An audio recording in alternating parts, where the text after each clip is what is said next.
వైకా jewellers వెలలేని Vaibhogam తరుగులేని నమ్మకం. ఇప్పుడు మన కాకినాడలో డిసెంబర్ 5న ఘనంగా ప్రారంభం కాబోతోంది.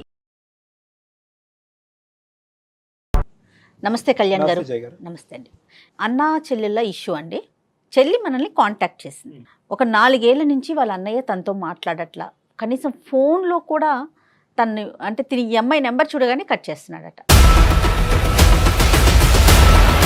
ఆ అమ్మాయి చాలా బాధపడుతోందండి. ఒక్కసారి మీరు మాట్లాడండి మేడం, కళ్యాణ్ గారితో మాట్లాడించండి, అన్నయ్య మనసు ఏమన్నా మారుతుందేమో అన్నట్టుగా తను మనకి మెయిల్ చేసింది. అమ్మాయి పేరు శ్వేత. ఓకేనా, కాల్ చేస్తానండి. ఇంకేం వివరాలు పెట్టలే కదమ్మా? అంటే కొంత పెట్టింది, అది నేను రివీల్ చేయటం కన్నా మీరు మాట్లాడితేనే డైరెక్ట్గా బాగుంటుంది మాట్లాడదాం. కళ్యాణ్ గారు. రైట్, ఓకే, తప్పకుండా. హలో శ్వేత అండి. అవును మేడం, మీరెవరు? నేను జయానండి, అందమైన జీవితం ప్రోగ్రామ్ నుంచి కాల్ చేస్తా ఉన్నాను, సుమన్ టీవీ.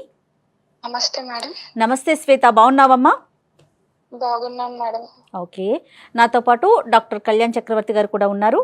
మరి నువ్వు మెయిల్లో పెట్టిన విషయం డీటెయిల్డ్గా డాక్టర్ గారికి చెప్పు. రైట్, ఒక్కసారి మాట్లాడతల్లి. శ్వేత, గుడ్ ఆఫ్టర్నూన్ అమ్మా. Good afternoon sir. చెప్పు నాన్న, సమస్య ఏంటి? ఏదో మీ బ్రదర్ గురించి ఏదో అని రాసావు. సార్, యాక్చువల్లీ చిన్నప్పుడే మా నాన్న పొలం పనికి వెళ్తూ అక్కడ పాము కాటికి చనిపోయారు సార్. అప్పుడు అమ్మ అన్నయ్య నన్ను పెంచుతూ ఉన్నారు సార్. ఓకే, మా అమ్మ కూడా కొన్ని రోజులు మా నాన్న చనిపోయిన తర్వాత చనిపోయారు సార్. అయ్యో,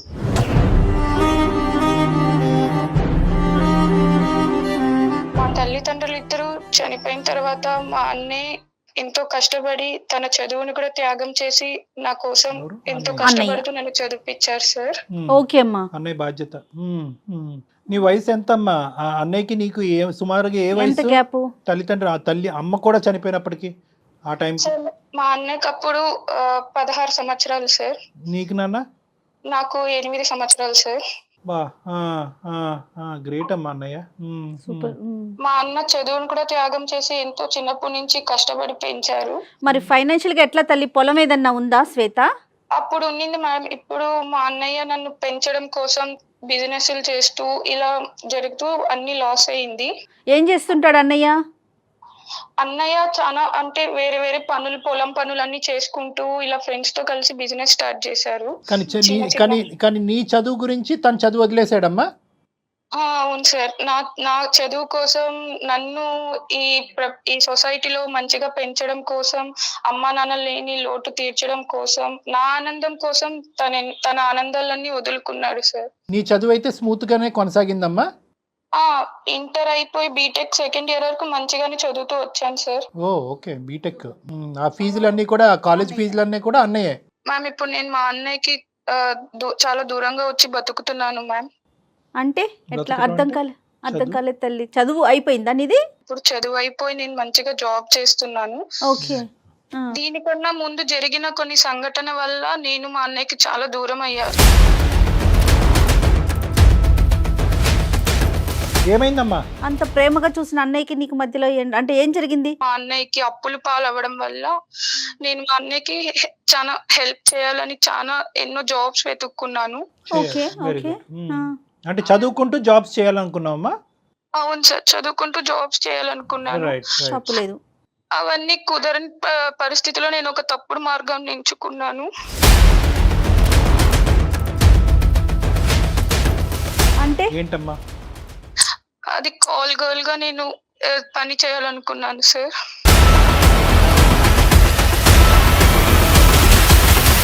అదేంటమ్మా? కాల్ గర్ల్ గానా? ఎలా వచ్చింది నీకు ఐడియా?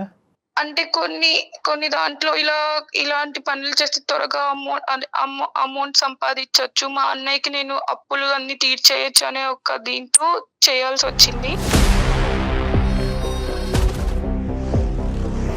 అలా చేస్తూ ఒకసారి మా అన్నయ్య వాళ్ళ ఫ్రెండ్స్ ఇలా బుక్ చేసుకోవడం ద్వారా మా అన్నయ్యకి తెలిసింది సార్.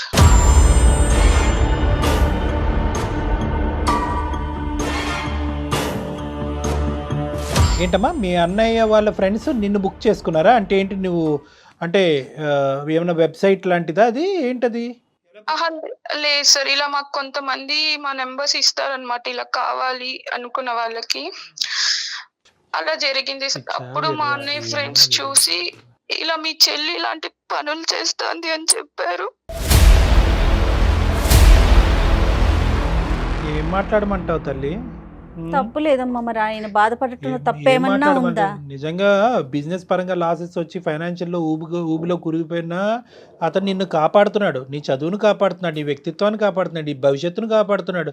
కానీ నిజంగా మా అన్నయ్య అంత కష్టపడుతుంటే చూడలేక ఈ అప్పులు అనేది లేకుండా ప్రశాంతంగా బతకాలని అలా తప్పుడు మార్గం ఇప్పుడు ఎంచుకున్నాను సార్. డబ్బు లేకపోయినా కూడా ఏదన్నా అడుగు తిన్నా బతుకుతాడు, నిన్ను కాపాడుకుంటూ చూసుకుంటాడేమో కానీ నేను చిన్నప్పటి నుంచి తల్లి లేని తండ్రి లేనట్లు లోటు తీరుస్తున్న నా చెల్లిని ఈ స్థాయి వరకు తీసుకొచ్చి ఆఖరికి నా చెల్లెల ద్వారా వ్యాపారం జరుగుతుందా అనేటటువంటి మాటని ఏ అన్నయ్య అన్న జీర్ణించుకుంటాడమ్మా? నువ్వే చెప్తున్నావు తప్పుడు మార్గం అని. తెలిసి తెలిసి అంటే నువ్వు అంటే మీ కాలేజీలో ఆ మార్గంలో వెళ్ళిన వేరే అమ్మాయిలు ఉన్నారా? అలా ఏం లేదు సార్, నేనే ఇలా చేస్తే త్వరగా ఎలా అప్పులని వస్తుందమ్మా చేయొచ్చు. ఆ ఐడియా? ఎలా వస్తుంది అంటే ఎక్కడన్నా విన్నావా నువ్వు? ఎవరన్నా ఫ్రెండ్స్ నిన్ను ప్రోత్సహించారా? ఒక చండాలమైన ప్రశ్న అడుగుతాను, మొత్తం ఎంత సంపాదించావమ్మా దాని ద్వారా? సరే, ఇంకా నేను అది అడగను, నా ప్రశ్న నేను విరమించుకుంటాను. సో మీ ఫ్రెండ్స్కి తెలిసిన తర్వాత ఏం జరిగిందమ్మా? ఇలా వాళ్ళు మా అన్నయ్యకి ఫోన్ చేసి చెప్పారు సార్, మీ చెల్లేంటి ఇలాంటి పనులు చేస్తాంది, అసలు నువ్వెలా మీ చెల్లికి ఇలాంటి పనులు చేయడానికి అలో చేస్తున్నావు అని. అంటే నిన్ను చూసారమ్మా? నువ్వు వెళ్ళావా డైరెక్ట్గా వాళ్ళ రూమ్కి కానీ వాళ్ళ ప్లేస్కి కానీ వెళ్ళావా? అంటే వాళ్ళు ఫోన్ చేసినప్పుడు కొన్ని ఫొటోస్ పంపిస్తాం కదా సార్, అప్పుడు చూసి ఇలా జరిగింది. అప్పుడు నేనా కాదా అనుకొని వాళ్ళు కన్ఫర్మ్ చేసుకోవడానికి నేను ఉన్న ప్లేస్కి వచ్చున్నారు.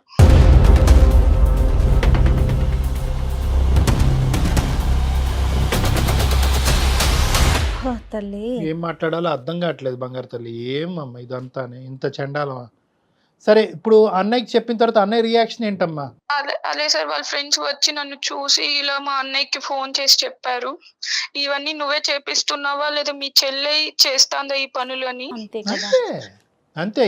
At the end of the day అతని తల్లి ఒక తండ్రి అవటంతో నింద అతని మీద పడింది పడింది చూసావా? చూడండి. అతని తల్లి తండ్రి మీ అన్నయ్య నింద చూసావా? అరే నువ్వు ఫైనాన్షియల్ ఊబిలో కూరుకుపోవటం వల్ల నువ్వు పిల్లతో- ఇటువంటి వ్యాపారం నడిపిస్తున్నావు అని అడిగారు చూసావా? అంటే నిన్ను ఏ స్థాయిలో నమ్ముతున్నారో తప్పు మీ అన్నయ్య నెత్తి మీద వేశారు. మా అన్నయ్య వెంటనే ఫోన్ చేసి ఎక్కడున్నావు, ఏం చేస్తున్నావు అని అడిగారు సార్. కానీ నమ్ము ఉండడే మీ అన్నయ్య ఇలా ఫ్రెండ్స్ చెప్తుంటే? అదే సార్, నమ్మలేదు. కాకపోతే ఒక కన్ఫర్మేషన్ కోసం ఫోన్ చేశాను. నేను అదే టైంలో కాలేజ్ లో ఉన్నాను, ఇలా చదువుకుంటున్నాను అని చెప్పాను. అప్పుడు సడన్ గా వీడియో కాల్ చేయమంటే నేను చాలా సార్లు కట్ చేశాను సార్. అప్పుడు మా అన్నయ్య డైరెక్ట్ గా ఇట్లా వచ్చి చూసేసరికి ఆ రోజు నుంచి ఇప్పటి వరకు నాతో మాట్లాడటం లేదు. అంటే మాట తెగిపోయింది, బంధం తెగిపోయింది, ఆర్థిక సహాయం అన్నీ తెగిపోయినాయమ్మా ఇంకా అక్కడితో తెగిపోయింది సార్. ఇప్పుడు ఏం చెప్పమంటావు మాకు? ఏ విధంగా ఏ అన్నయ్య మనసు మాత్రం చల్లారుతుంది? అలా కాదు సార్, 4 సంవత్సరాల నుంచి నేను మా అన్నయ్యతో మాట్లాడడానికి రాఖీ పండగ రోజు కూడా వెళ్ళాను. ఆ రోజు కూడా నేను మా అన్నయ్యకి ఇట్లా రాఖీ కడదామని వెళ్తే, నువ్వు నా ఇంట్లో అడుగు పెట్టద్దు, పెడితే కిరోసిన్ పోసుకొని చనిపోతానన్నారు సార్.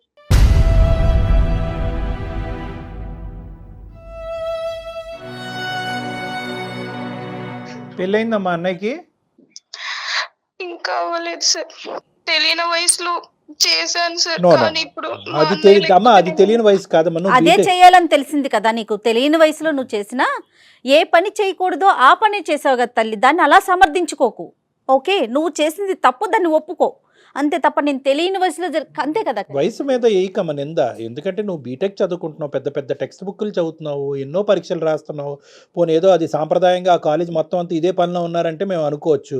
కాదంట, నువ్వు ఒక్కదానివే నీకేదో సడన్గా ఒక ఐడియా వచ్చిందంట, ఈజీ మనీ కాస్ట్లీ మనీ అని అనుకున్నావు, దిగావు.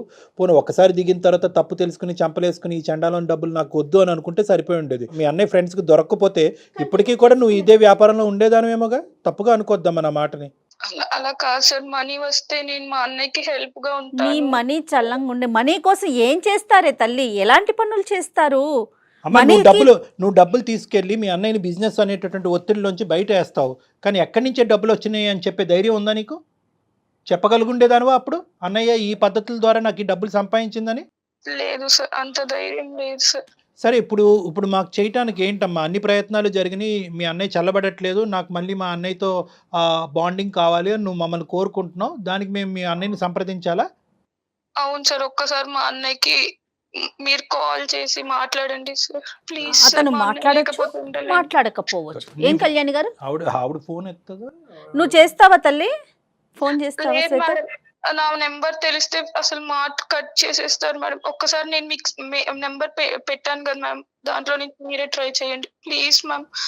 సరేనమ్మా. ట్రై చేస్తారు, కానీ కళ్యాణ్ గారు చెప్పండి, అంటే తను పాజిటివ్ గా well, తీసుకోవచ్చు, అమ్మ తీసుకోకపోవచ్చు. ఇప్పుడు ఏంటంటే 2 థింగ్స్ అమ్మా. ఒకటి, అతను యాక్సెప్ట్ చేసి అన్ని అర్థం చేసుకుని దయదలిచి క్షమించి ముందుకొస్తే అది ఒక ఎత్తు, నువ్వు అన్న కోరిక ఫలిస్తుంది, అందమైన జీవితం ద్వారా మీ అందరం చాలా హ్యాపీగా ఉంటాం. ఒకప్పుడు ఫలించకపోతే కనుక ఇప్పుడున్న పరిస్థితే కంటిన్యూ అవుతుంది, దానికి మించిన నష్టం అంటూ ఏమీ జరగదు. అంటే అతని పని అతను చూసుకుంటాడు, నీ పని నువ్వు చేసుకోవాలి. అర్థమైందమ్మా?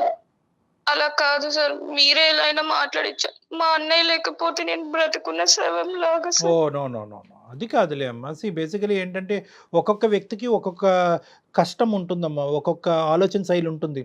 దాన్ని బలవంతంగా మనం ఉంచేసి అనేటటువంటి చేయకూడదు. నేను ఇంకా నుంచి నా లైఫ్ లో ఎటువంటి మంచి శుభకార్యాలు జరగాలన్నా మా అన్న చేతుల మీద జరగాలి రైట్ సార్. రైట్, అదే అర్థమైంది అమ్మ. ఒక ఆడపిల్లకి అది మినిమం కోరిక, తల్లిదండ్రులు లేనప్పుడు అన్నయ్య ముందుకు రావాలి. ఆ అన్నయ్య మనసు కాస్త ఈ విధంగా గాయపడింది. చూద్దాం అమ్మ, మనం ఏ విధంగా దాన్ని రెక్టిఫై చేయగలమో చూద్దాము, ఒక ప్రయత్నం అయితే చేద్దాం.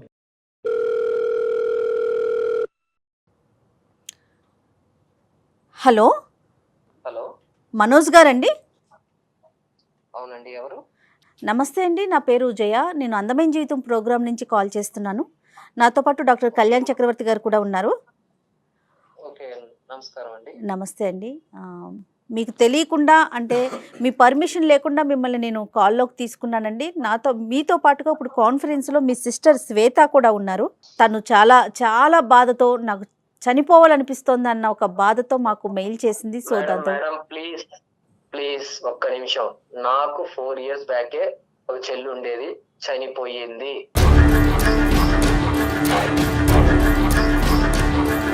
మనోజ్ గారు, మీ బాధను మేము అర్థం చేసుకుంటామండి, ఖచ్చితంగా అర్థమవుతుంది.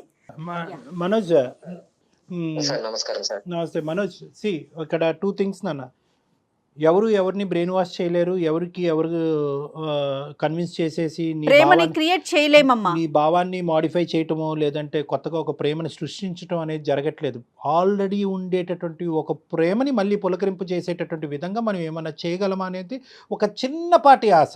అది కూడా ఇందాకే నేను అమ్మాయితో చెప్పా, ఎవరు మన శ్వేతతో చెప్పాను, వీ కాంట్ ప్రామిస్, మేము ప్రామిస్ చేయలేము. అందమైన జీవితం చాలామంది జీవితాలని కాపాడింది, కానీ ఈ ఇష్యూలో మాత్రం నువ్వు చేసినటువంటి తప్పిదం ఏదైతే ఉందో ఆ తప్పిదం అనేటటువంటిది తిరిగి రాయలేనటువంటి తప్పిదం. అందులో ఒక తల్లిదండ్రుల బాధ్యత తీసుకునే పెద్దరికం వహించి, ఏది 16 సంవత్సరాలప్పుడు ఒక తల్లి తండ్రి యొక్క పాత్ర పోషించినటువంటి ఒక గొప్ప వ్యక్తి మనసు ఏ స్థాయిలో గాయపడి ఉంటుందని మేము అర్థం చేసుకోగలమమ్మా. ఇది అవుతే అవ్వచ్చు, చిన్న గోరంత ఆశ అంతే.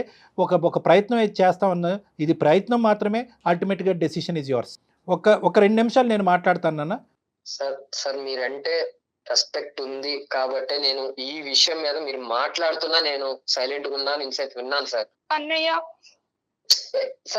సార్ ప్లీజ్ సార్ మనోజ్ మాట్లాడండి సార్ మధ్యలో ఎవరు మాట్లాడొద్దు సార్, ప్లీజ్ సార్. నన్ను క్షమించు ప్లీజ్ సార్, మాట్లాడద్దు సార్, ప్లీజ్ శ్వేత, సార్ మాట్లాడండి. శ్వేత, నాకు నీ ఇమోషన్ అర్థమవుతుందమ్మా. మాట్లాడొద్దు శ్వేత, చాలా రోజులు అయింది నువ్వు అన్నయ్యతో మాట్లాడి, అన్నయ్యతో పలకరించి కూడా చాలా రోజులు అవుతుంది నాకు తెలుసు. కానీ అతను మనసులో ఉండేటటువంటి వేదన ఒక్కసారి బయటకు రానివి, తర్వాత నువ్వు ఎప్పుడు మాట్లాడాలన్నది నేను చెప్తాను. చెప్పు మనోజ్, ఏమని చెప్పాలనుకుంటున్నారు? సార్ వద్దు సార్, నాకు అసలు ఎవరు లేరు సార్, అంతే. నాకు ఎవరు లేరు. నాకు చెల్లి అనేది 4 years బ్యాకే చనిపోయింది.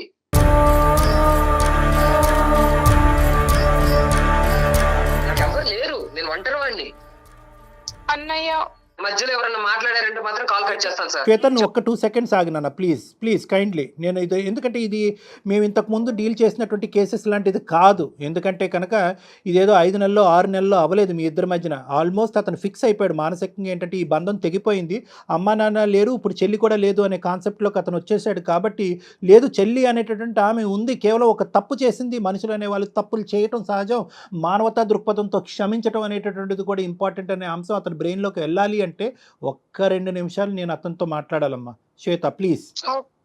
Okay sir. మనోజ్ నేను ఒక కాన్సెప్ట్ మాట్లాడతాను. ఆ కాన్సెప్ట్ నీకు అర్థమవుతే ఓకే, వెల్ అండ్ గుడ్. కాకపోతే నాకు చెప్పు నాన్న, అమ్మ నాన్న ఎక్కడ కూడా ఈ మొత్తం ప్రయాణంలో ఎక్కడ కూడా ఇందాక ఆ అమ్మాయి ఎక్స్ప్రెస్ చేస్తున్నప్పుడు సార్ పాము కాటుకి తండ్రి చనిపోయాడు, 2 సంవత్సరాలు తిరక్క ముందే తల్లి చనిపోయింది అనేటటువంటి మాట చెప్తున్నప్పుడు ఆ అమ్మాయి ఏమైనా కంటతడి పెట్టుకుంటుందేమో అని ఆలోచించా, వినాలని అనుకున్నా, పెట్టుకోలే కంటతడి. ఎక్కడ ఎమోషన్ అవ్వాల తను. అంటే దాని అర్థం ఏంటంటే వాళ్ళు లేనటువంటి లోటుని అంత చక్కగా నువ్వు తీర్చేవు అనేటటువంటి దాని అర్థం అనమాట.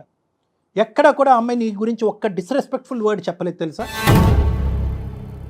తల్లిదండ్రులు లేనటువంటి లోటు తీర్చేవని అంది.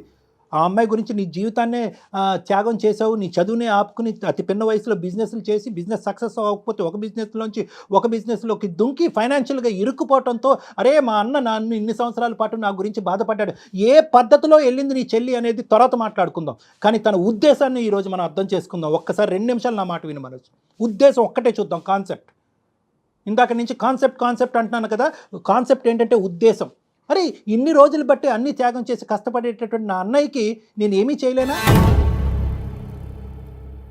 అప్పుల భారాన్ని కూరుకుపోయి నేను చనిపోవాలి, నేను ఉరి తీసుకుని చచ్చిపోవాలి, బతకలేను అనేటటువంటి అన్నయ్యకి ఒక జీవనాధారం పోయాలి అనేటటువంటి ఒక పెద్ద ఉద్దేశంతో ఒక చెల్లి చేసిన మనోజ్, ఒక చెల్లి చేసినటువంటి తప్పులు చేస్తావు నాన్న, నేను చేస్తాను తప్పులు, నువ్వు చేస్తావు తప్పులు, ఈ అమ్మాయి చేస్తుంది తప్పు, ఆ తప్పు చేసింది, తప్పు చేసి రియలైజ్ అయిందా లేదా? తను తప్పు చేయలేదు, నన్ను చంపేసింది అంతే.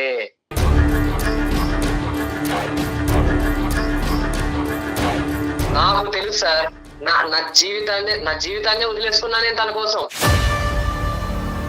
తను తప్పు చేసింది కాబట్టి తన మనసులో చచ్చిపోయింది అనే మాట అంటున్నావు. దయచేసి మీ భవిష్యత్తు కోరుతూ మీ ఆలోచనని మీ జీవితాన్ని కాపాడేటటువంటి 2 పెద్దవాళ్ళు ఉన్నారు. దయచేసి ఆ పదం పదే చచ్చిపోయింది అని అనకనన్న, ఎందుకంటే ఆ అమ్మాయి నిజంగా చచ్చిపోవాలనుకుంటుంది. తను వెళ్ళినటువంటి పద్ధతి తప్పే, ఎందుకంటే మన సమాజం అది యాక్సెప్ట్ చేయదు. వేరే సమాజాల్లో వేరే దేశాల్లో అది కామన్ అనుకుంటారు, అది వృత్తిరీత్యా చూస్తారు. దాన్ని ఒక మనోజ్ నేను ఒక 2 నిమిషాలు మాట్లాడతాను. వాళ్ళు ఒక వృత్తిగా దీన్ని ఒక సాంప్రదాయబద్ధంగా మనం దీన్ని అంగీకరించాం, దాన్ని ఒక వృత్తిగా తీసుకునేటటువంటి దేశాలు కూడా ఉన్నాయి. సరే ఆ దేశాల గురించి మనం ఎందుకండి, ఇక్కడ పుట్టి పెరిగిన వాళ్ళు మన కల్చర్ గురించి మనం మాట్లాడుకోవాలి అంటే కనుక ఈరోజు ఆ అమ్మాయి అన్ని విధాలుగా ఒక ఇరుకున పడింది. కాలేజ్ ఫీజులు కట్టాలి, అన్నయ్య ఏమొచ్చి అవస్థలు పడుతున్నాడు ఆ అకాడమిక్స్ కంటిన్యూ చేయడం గురించి. బాధను చెప్పుకోవటానికి తల్లిదండ్రులు లేరు, తల్లిదండ్రులు చనిపోయారు, అన్నయ్య బాధ చూడలేకపోయింది. ఈ పద్ధతిలో నేను వెళ్తున్నానని అంటే కనుక ఏ అన్నయ్య ఒప్పుకోవడానికి తనకు తెలుసు. కానీ అప్పులు తీరుతాయి కనుక అన్నయ్యని సేవ్ చేస్తాను అనేటటువంటి ఒకే ఒక ఆలోచన, ఒకే ఒక ప్రేమ, ఒకే ఒక దృక్పథంతో నేను ఖండిస్తున్నాను అన్న. ఈ సమాజంలో పుట్టి పెరిగేటటువంటి ప్రతి మగాడు అన్నయ్య అనుకునేవాడు, ఒక తండ్రి అనుకునేవాడు, ఎవడైనా కూడా వాళ్ళ కూతురు కానీ ఒక చెల్లి కానీ తప్పు చేస్తే కనుక ప్రతి వాళ్ళు ఖండిస్తారు, ఎవరు ఖండించరు. నువ్వు చేసినటువంటిది కొత్తదనం ఏంటి, వేరే వాళ్ళు చేయనటువంటిది ఏంటి? కరెక్టే, నీ మనసు గాయపడింది, అమ్మాయి వెళ్ళిన పద్ధతి తప్పే, రియలైజ్ అయ్యిందా లేదా? ఇప్పుడు ఆ అమ్మాయి పద్ధతిగా బతుకుతుంది, అప్పుడు చేసినటువంటి పాపానికి ఈరోజు ఇప్పటికీ చంపలేసుకుంటుంది. కానీ ఇప్పటికీ కూడా ఒకే ఆశ, ఒకే ఆలోచన, ఒకే కోరికతో బతుకుతుంది. ఏ రోజైనా కానీ మా అన్నయ్య నా దగ్గరికి వచ్చి నన్ను కాపాడుతాడన్న ఉద్దేశంతో తప్ప. సార్ చెప్పారు కదా, ఒక్కసారి నా బాధ వినండి సార్. చిన్నప్పటి నుంచి పొరపాటు కూడా అమ్మా నాన్న లేరు అనేది కొంచెం కూడా కలిగించకుండా పెంచాలి అనే ఉద్దేశంతో నా జీవితాన్ని కూడా వదిలేసుకున్నా నేను. అది తల్లిదండ్రులు లేకుండా ఒక ఆడపిల్లని పెంచడం ఎంత కష్టమో మాకు తెలుసమ్మా మనోజ్, మాకు తెలుసు, మేము అర్థం చేసుకుంటున్నాం దాన్ని. ఆ అమ్మాయి కూడా అర్థం చేసుకుంది. ఇప్పుడు మేడం వినండి, శ్వేత కూడా అర్థం చేసుకుంది మనోజ్. అక్కడ ఇంకోటి ఎంత ఇక్కడ చూసుకున్నానో బయట సమాజంలో కూడా పేరెంట్స్ లేకపోయినా అరే ఏం బతుకుతున్నారా వీళ్ళు అని అనిపించుకోవాలని. తను చదువుకుంటే మంచిగా సెటిల్ అయితే అంటే ఇక్కడ తను సెటిల్ అయిందంటే నేను హ్యాపీగా ఉన్నట్టే. ఇంకా అలాంటిది సొంత నా ఫ్రెండ్సే ఏరా దగ్గరుండి నువ్వు బిజినెస్ చేపిస్తున్నావా నీ చెల్లి చేత అని అడిగారు.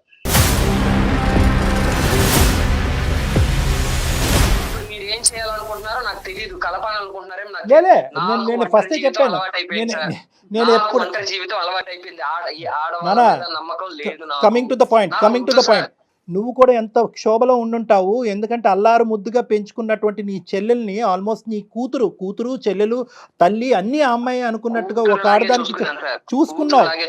నేను ఎక్కడా కూడా నీ క్రెడిట్ నువ్వు చేసినటువంటి త్యాగాలు ఎక్కడ కూడా చిన్నగా చేయట్లే. నేను ఎక్కడగా చిన్నగా చూడాలి అని అనుకోవట్లేదు. దానికి ఎంత స్థాయి పదాలు వాడినా కూడా తక్కువే అన్నట్టు నాకు అనిపిస్తుంది. ఒకటి, ఇప్పుడు నువ్వు చెప్పావు కదా, నేను ఇంత కష్టపడ్డాను, పరువుని ఇంత నమ్ముకున్నాను, నా చెల్లెల గురించి ఇంత త్యాగం చేసుకున్నాను, మాట పడకూడదు అనుకున్నాను. ఏ మాట అయితే పడకూడదు అనుకున్నాను అదే నా ప్రాణ స్నేహితుల దగ్గర నుంచి నీ చెల్లి ద్వారా వ్యాపారం చేయిస్తున్నావురా అనే మాట వినవలసి వచ్చింది సార్. ఆ రోజే నేను చచ్చిపోయానని అన్నావు కదా. ఈ డిస్క్రిప్షను ఆ అమ్మాయి కూడా నీకంటే బాగా చెప్పింది. అంటే ఏంటంటే ఎక్కడా కూడా ఆ అమ్మాయి కానీ, ఈ సమాజం కానీ, మీ బంధువులు కానీ ఎవరు కూడా నువ్వు చేసినటువంటి త్యాగాన్ని తక్కువ చేసి చూడట్లేదు. కానీ అన్ని త్యాగాల కంటే పెద్ద త్యాగం ఏదన్నా ఉందంటే కనుక అది క్షమాగుణం. ప్లీజ్ కరెక్ట్ అండి. Try and understand this. 100% Kalyan గారు. ఇప్పుడు వరకు నువ్వు చేసింది ఒకెత్తు, ఇప్పుడు చేయబోయేది ఒకెత్తు. నీ మనస్సాక్షిమే చెయ్యేసి చెప్పు. దినదిన గండం నూరేళ్ళ ఆయుష్లా బతకలేదా ఈ 4 సంవత్సరాల పాటు? నీ చెల్లిని దూరం చేసుకుని ఎక్కడుందో, ఏం చేస్తుందో, ఎలా ఉందో అనే బాధతో బతకలేదా నువ్వు? మీ తల్లిదండ్రులు గుర్తు రాలేదా నీకు? తప్పు చేసి రియలైజ్ అయిందా లేదా? తప్పు చేయటం వెనకతలో ఉన్న ఉద్దేశం ఏంటి అంటే నేను అది సమర్థిస్తున్నట్టు కాదు, ఆ అమ్మాయి చేసింది తప్పే. చెయ్యకూడదు తప్పు చేసిన తర్వాత మనం వెనక కోట్లు వేసినా గానీ, కష్టపడి చేసినా గానీ ఆ కష్టాన్ని గుర్తించారు సార్. ఇది అలాగే వచ్చిందని అంటారు. సమాజం కోసం తన ఆలోచన అంతా సమాజం కోసం, పరువు పోయిందనే ఆలోచిస్తున్నాడు. నా కోసం మీరు ఇంత ప్రయత్నిస్తున్నారు, నేను కాదన్న సార్. కాకపోతే నాకు వద్దు సార్. నేను వదలను మనోజ్, నేను వదలను. ఫ్రెండ్స్ లో చూపించుకోలేక ప్లేస్ లో నేను అక్కడ ఉండట్లేదు సార్. నేను ఫోన్ పెట్టేసినా నేను నీ ఇంటికి వస్తా. ఎందుకు అంటే కనుక ఇక్కడ సమన్య ఏదన్నా ఒక చక్కటి న్యాయం, దైవ న్యాయం, ఏదన్నా దేవుడు కూడా కావాలి అనుకునేటువంటి న్యాయం ఏదన్నా ఉందంటే కనుక మీ అన్న చెల్లెలు బంధం ఉండాలి. ఎందుకంటే ఈ ప్రపంచంలో నీకే ఈ అమ్మాయి తప్ప ఎవరు లేరు, ఆ అమ్మాయికి నువ్వు తప్ప ఎవరు లేరు. మిమ్మల్ని ఇద్దరిని కలపకపోతే కనుక మా ప్రోగ్రామే వేస్ట్. నిజంగా నేను చెప్తున్నాను ఈ రోజు ఈ మాట. మీరు వస్తానంటున్నారు, హ్యాపీగా రిసీవ్ చేసుకుంటా. థ్యాంక్ యూ సో మచ్ అండి, మమ్మల్ని రిసీవ్ చేసుకుంటున్నందుకు thank you so much. But మీరు సమాజం కోసం ఆలోచిస్తున్నారా, లేకపోతే మీ మనసుకు పడ్డ గాయం కోసం ఆలోచిస్తున్నారా? సమాజం ఎలా తీసుకుంటుందో, ఈ డబ్బు సంపాదన అంతా కూడా అలానే వచ్చింది అని ఆలోచిస్తున్నారా? అనుకుంటదని ఇప్పుడైతే మెంటల్ గా నాకు ఎవరు లేరు, నేను ఒంటరి వాడిని అని ఫిక్స్ అయిపోయాను మేడం. నాకు వద్దు మేడం ఇప్పుడు ఈ టైంలో మళ్ళీ. తమ్ముడు నా మాట వినరా బాబు. తమ్ముడు మనోజ్ నీకు పుణ్యం ఉంటుందిరా తమ్ముడు. నేను ఒకే మాట నేను చెప్తున్నాను, ఒకే మాట. ఒక 2 నిమిషాలు ఇప్పుడు వరకు మాట్లాడనివ్వద్దు అనేటటువంటి మీ చెల్లిని మాట్లాడిని. అట్లీస్ట్ తన మనోవేదన ఇప్పుడుకొచ్చి ఎవరికి చెప్పుకునే సబ్జెక్ట్ కాదు ఇది. నో నువ్వు అలా అనకూడదు. నీ చెల్లెలు ఇప్పుడు వరకు తను తప్పును తెలుసుకుంది, ప్రతిరోజు బాధపడుతూనే ఉంది. ఈరోజు కష్టపడి ఒక చక్కటి ఉద్యోగం చేసుకుంటూ తన కాలమే తను నిలబడింది. ఆ ఆలోచన గురించి పదే ఆలోచిస్తూ ప్రతి క్షణం ఈ రోజైనా రేపైనా ఎప్పటికైనా కూడా నా అన్నయ్య నా దగ్గరకు వస్తాడని ఆశతో బతికేటటువంటి అమ్మాయిని కేవలం ఒక 2 నిమిషాలు మాట్లాడిన వాళ్ళ నీలో ఒక మానవత్వం ఉందిగా. ప్లీజ్ అమ్మాయిని ఒకసారి మాట్లాడి. నీకన్నా పెద్దదానిగా నేను ఒక అక్కగా చెప్తున్నాను, విను మనోజ్. సాధారణంగా పెద్దవాళ్ళు ఒక సామెత చెప్తారు, ఈ రోజు పోతే రేపటికి రెండో రోజు అని.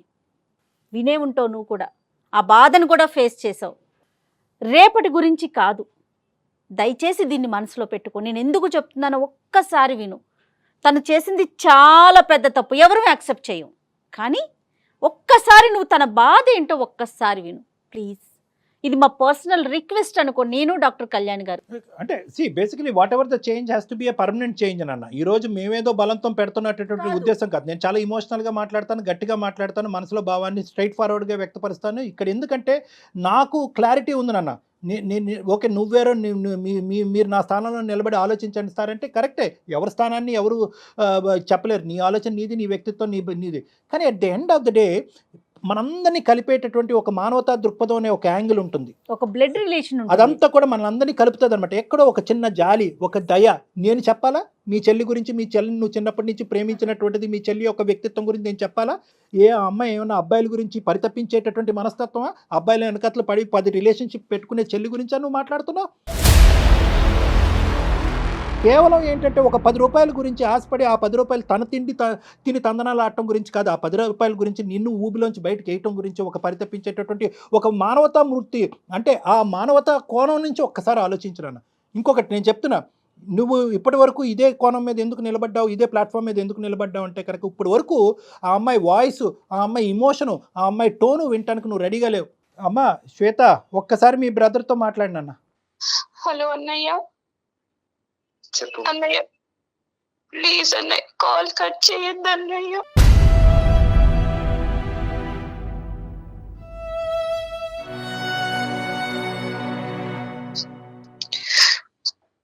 నాకు మాట్లాడడం లేదు అన్నయ్య. అలా అనొద్దు అన్నయ్య ప్లీజ్. అన్నయ్య నేను చేసింది చాలా పెద్ద పాపం. కష్టపడి చదువుకొని ఇప్పుడు నేను ఒక మంచి ఉద్యోగం చేస్తున్నాను. కాదు, నేను నిన్ను అంత బాగా చూసుకున్నాను, అసలు ఎలా చేయాలనిపించింది అసలు నీకు? నువ్వు కష్టపడు. కనీసం నేను గుర్తు రాలేదు ఆ టైంలో. అన్నయ్య నీకు సహాయం చేయడం కోసమే చేశాను. ఏంటి ఆ పాపిష్టి డబ్బుతోనా? ఆ పాపిష్టి డబ్బుని ఏం చేసుకోవాలి? తప్పైపోయింది అన్నయ్య, ఇప్పటికన్నా క్షమించు ప్లీజ్. తన కన్నీటితో నీ కాళ్ళు కడుగుతోందమ్మా. మనోజ్ ప్లీజ్ ఒక్కసారి ఆలోచించు. నువ్వు అసలు డాక్టర్ గారు అన్నట్లుగా మేమెవరో మీ ఇద్దరి మధ్యలో, అన్నా చెల్లెల మధ్యలో, చెల్లి గురించి చెప్తానుకో లేకపోతే అన్న గురించి చెప్తాకో మేమెవరమమ్మా? దెబ్బ తగిలితేనే తట్టుకోలేను అలా ఊహించుకొని నీ బాధ తప్పే లేదు.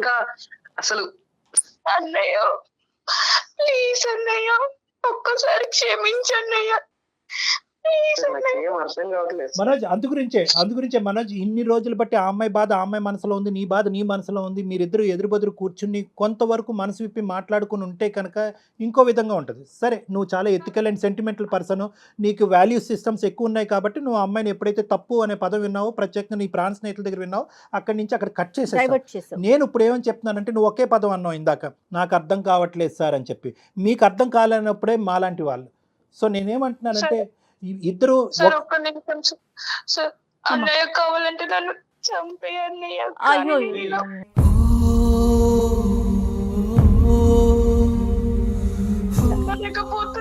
ఏమ్మా చంపుకోవటానికమ్మా ఇదంతా బతుకుండేది ఈ సమాజంలో.